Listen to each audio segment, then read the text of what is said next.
Okay, so Kotaku, going Kotaku, right? But what it does is modern sort of form of journalism. Uh, but games journalists, as well as just journalists all over the place. These journalists have no. It's not about reporting more so than it is about highlighting whatever political slant it is that they have and activism. So they use the journalism as activism. That's more so what it is. And we saw another example of this. We talked about it on Young Ripper 59 Entertainment, but I wanted to talk about it for the show, in which the dipsticks over at Kotaku, which is prime games journalism, take that for whatever way that you may. But Hogwarts Legacy, which is a game that I wasn't as intrigued about it. Intrigued, not as intrigued as I am now. Because what they thought to do was some digging. I guess they had some help by way of another games journalist. If you actually go read this article, I'm not going to read it here for you guys on the show. But if you actually read the article, it shows that they got some information as reported by some other games journalists. And this lead designer did some YouTube videos.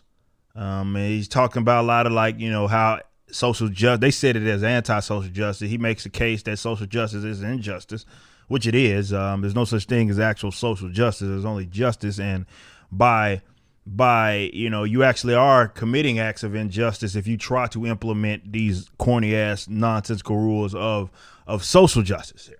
Okay.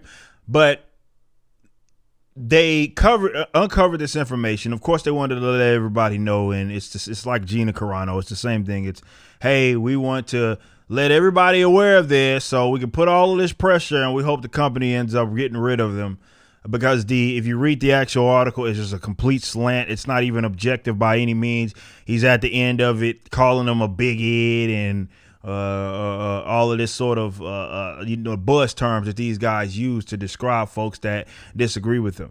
But what I more so wanted to hyper emphasize when it comes to this whole ordeal in these games journalists is how, as I say, with the social justice left, that they've infiltrated basically everything or art, cultural, entertainment. They're running them into the ground, but they can't ever see themselves as bad people. They think that everybody that may disagree with whatever talking point it is that they have is a bad person, objectively speaking, to them. Let them say that. This is why they can't see themselves as on the wrong side of this. God forbid someone from it's gaming. You think that there'd be people from ethnic backgrounds, social views, and what have you. There has been. This is not it shouldn't be a secret. The only thing now is that it's lucrative and it's more socially acceptable online to be a social justice advocate or warrior, as some people would call them.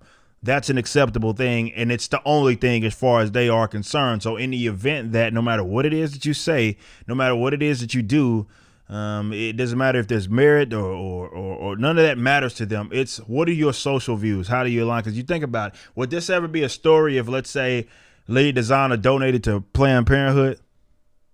Probably not. The lead designer was a campaign, let's say campaign for Bernie Sanders. Is that a story? Of course not. It's only a story because, well, this guy doesn't think like they think people should think that exist within this whole ordeal. And because of that, you are a problem. You're a bad person. You're evil. You're a bigot. That's what they say. They can't see themselves as wrong. They can't see themselves as bad. This is why I think that in mass, these people need to start outing themselves. They have to. If we're going to get on the other side of this, people need to out themselves. You're participating in art and entertainment. I know that a mob of people are going to come for you. Doesn't matter.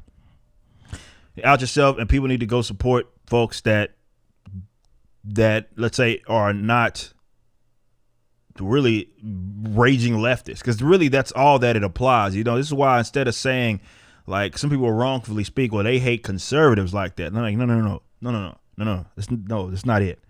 They hate anybody that doesn't think like them. So it doesn't matter if you're an anarchist libertarian like myself or you're a conservative. It doesn't matter.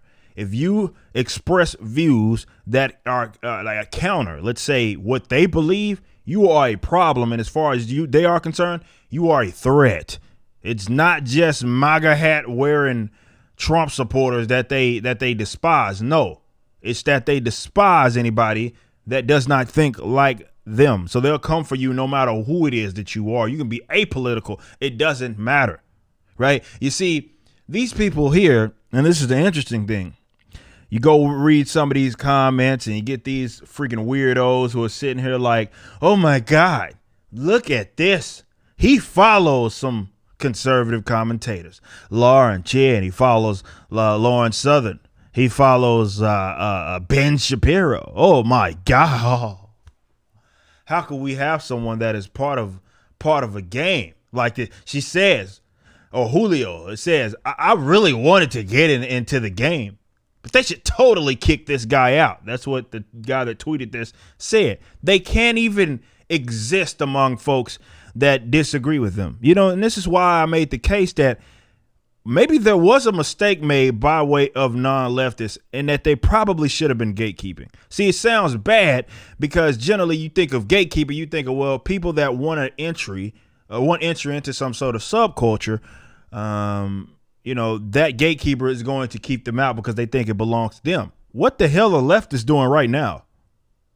Seriously, think about it. What are they doing right now? They have infiltrated basically every subculture that is pertaining to arts and entertainment. And what are they doing? What are they doing to Gina? What are they trying to do to this man? Keep him out. So what are they doing?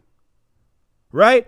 So this is why I'm thinking like maybe fans, didn't matter where you were at on the political spectrum, but these people that were clearly coming in with personal social agendas and they wanted to utilize the platform that was given to them by generally stuff that they didn't create to sit there and lecture you about social preferences and other bullcrap. They don't want you to exist among them, bro. And this is why I am taking over Twitch. But this is why I'm doing the things that I do. And this is why I have been doing the things that I've done with music and stuff like that, because that's where the battle is going to be fought anyway. But yeah, you're going to meet a mob of leftists like this, and they're always going to come for you. I just talked about this not too long ago. And that is that if you are involved in art and entertainment, you need to expect and anticipate the fact that if they find out that you are not one of them, you are not a raging leftist, a mob is going to most certainly come at you. Doesn't matter if it's like maybe early on in your career or journey or later, they're going to come at some point. So best bet, as far as I'm concerned, is you don't apologize. And if you're on target, you double down. See, when you adopt that position of, well, I simply don't care, their impact is less. Or rather lesser and less end. See, it's like this kind of emotional manipulation that they thrive on. Hey, you have views that we don't like. And because you have views we don't like, we get to paint you as the most undesirable, objectively bad person. And I'm not using objectively like in literal objectivism. I'm using objectively in terms of how they think and that there's only them and wrong. Those are the only two options there. Okay? They're going to come for you. But if you adopt that position and hold steady as they try to implement their forms of, let's say, emotional manipulation, they're going to call you Nazi, fascist, bigot, homophobe, transphobe. They're going to call you all the phobias and the isms that they possibly can. Just anticipate that. They just have less power when you just don't care. And this is why people need to out themselves. See, leftists have also not only thrived off appealing to these mobs, right, which is lucrative, but the reason why it's mainly lucrative is because they took properties